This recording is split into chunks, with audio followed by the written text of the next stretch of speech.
बिस्मिल्लाहिर रहमानिर रहीम नहमदुहु व नुसल्ली अला रसूलिहिल करीम अस्सलामु अलैकुम व रहमतुल्लाहि व बाराकातुहू। কেরানীগঞ্জ মডেল পশ্চিম থানা কর্তৃক আয়োজিত আজকের এই কর্মী সম্মেলনে উপস্থিত সম্মানিত সভাপতি, মডেল পশ্চিম থানার সম্মানিত আমির জনাব আব্দুর রহিম মজুমদার, সম্মানিত প্রধান অতিথি, সম্মানিত জেলা আমির, সম্মানিত জেলা সেক্রেটারি এবং ঢাকা 19 আসনের সংসদ সদস্য প্রার্থী জনাব আফজাল হুসাইন,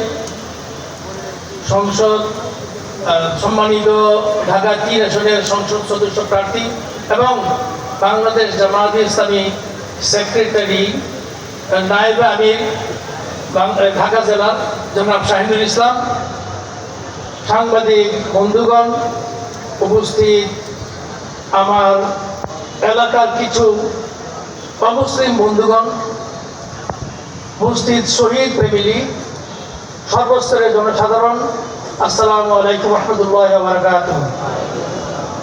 প্রিয় ভাইয়েরা, 1971 সনের মহান মুক্তিযুদ্ধের মাধ্যমে আমরা একটা ভৌগোলিক স্বাধীনতা পেয়েছিলাম, কিন্তু প্রকৃতপক্ষে আমরা রাজনৈতিক স্বাধীনতা, সাংস্কৃতিক স্বাধীনতা, অর্থনৈতিক স্বাধীনতা বলতে আমরা কিছু পাইনি। এই ভৌগোলিক অখণ্ডতা ছাড়া আর সকল কিছু আমরা পার্শ্ববর্তী দেশের কাছে বিক্রি করে দিয়েছিলাম। ইতিপূর্বে সরকাররা তা করেছে, আপনারা জানেন, কম বা বেশি যে কোনো ফর্মে।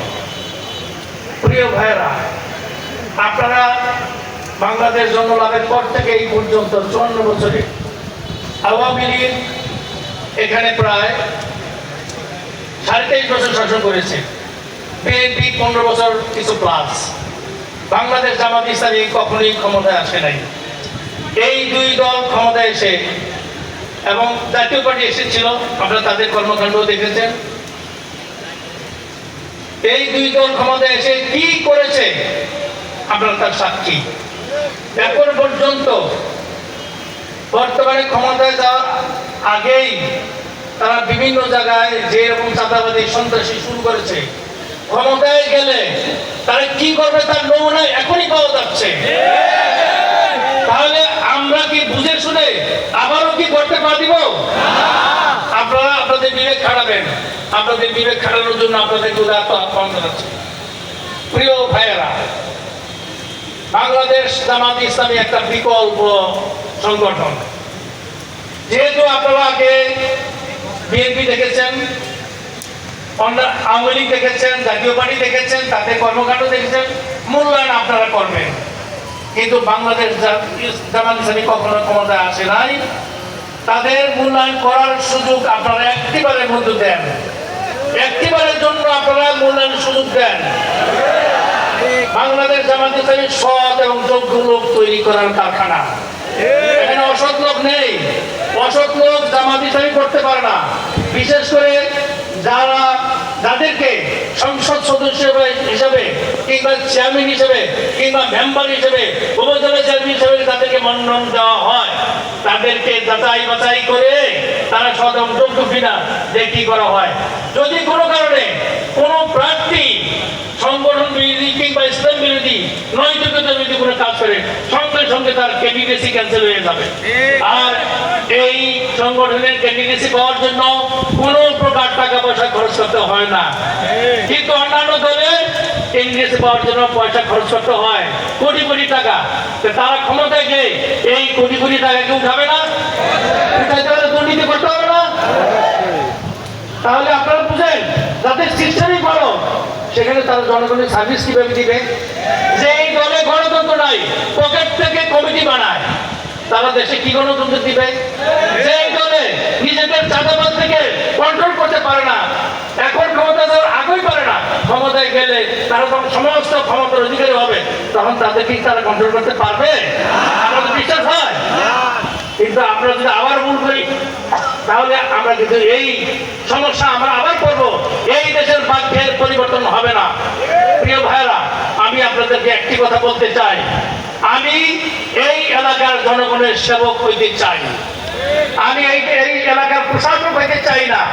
অনুগ্রহ করে আপনারা যদি বাংলাদেশ জামাত ইসলামী কেন্দ্রীকে ভোট দেন, আপনারা সেবা পাবেন, মানবিক সেবা পাবেন।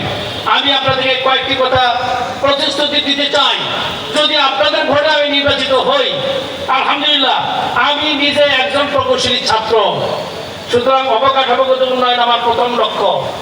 বাংলা এই কারণে ঢাকা 2 আসন, ঢাকার অধিক আছে, এখানে 3টা ব্রিজ হয়েছে, আরো 3টা ব্রিজ হবে ইনশাআল্লাহ। আরো 3টা ব্রিজ, একটা হবে কাবলা ভিতর দিয়ে, একটা হাজারীবাগ দিয়ে, আরেকটা ব্রিজ হবে বসিলার পাশ দিয়ে হবে।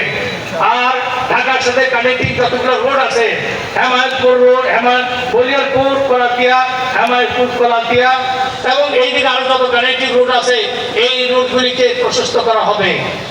এই ক্যানিগঞ্জের ভিতরে যত প্রকার ইন্টার কানেক্টিং রোড আছে, এগুলিকে ইনশাআল্লাহ প্রশস্ত করা হবে। এই প্রশস্তকরণের মাধ্যমে এখানে শিল্পায়ন হবে, বড় বড় হাসপাতাল আসবে, শিল্প প্রতিষ্ঠান আসবে, এমনি কর্মসংস্থানের ব্যবস্থা হবে। কাজেই আমি আপনাদেরকে এই ব্যাপারে প্রতিশ্রুতি দিতে চাই। ইনশাআল্লাহ আপনাদের ভোটে নির্বাচিত হলে আমি প্রথমে এই কাজগুলি দেখবো।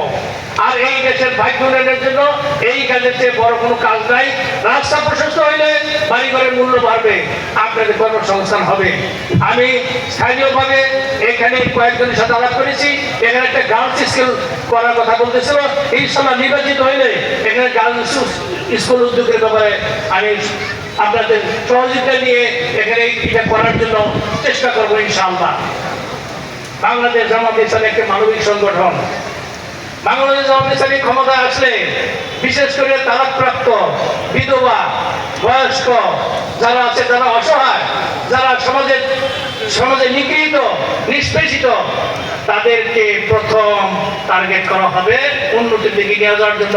এই নমুনা বাংলাদেশ জামাত ইসলামী ইতিমধ্যেই শুরু করে দিয়েছে ক্ষমতায় যাওয়ার আগেই।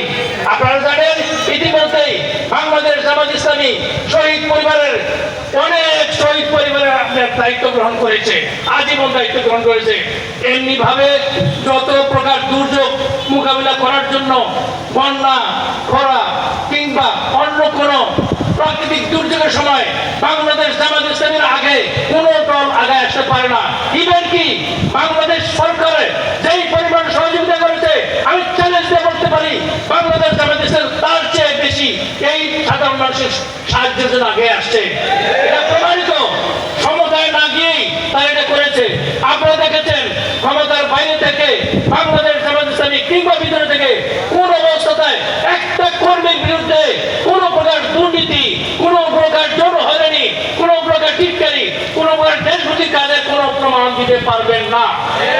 কাজে তারা যখন বাংলাদেশ জামাত ইসলামী ক্ষমতা আসবে, আপনারা ধরে নিতে পারেন বাংলাদেশ জামাত ইসলামী এখানে ইনসাফ এবং ন্যায় ভিত্তিক সমাজ কায়েম করবে। এতে কোন প্রকার সন্দেহ নাই। এই ক্ষেত্রে যদি বাংলাদেশের জনগণ ভুল করে, তাহলে এই দেশের ভাগ্যের পরিবর্তন হবে না, কোনো কমই হবে না। আসুন আমরা সবাই মিলে বাংলাদেশ জামাত ইসলামী দাঁড়িপাল্লাকে ভোট দিয়ে এই দেশের জনগণের ভাগ্য পরিবর্তন করার জন্য সবাই এগিয়ে আসি। আল্লাহ আমাদের সকলের জন্য সহায় হোক।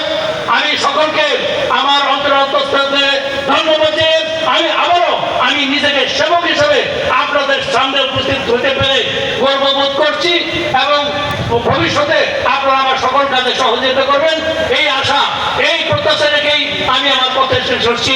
ওয়া আখিরু দাওয়ানা আলহামদুলিল্লাহি রাব্বিল আলামিন।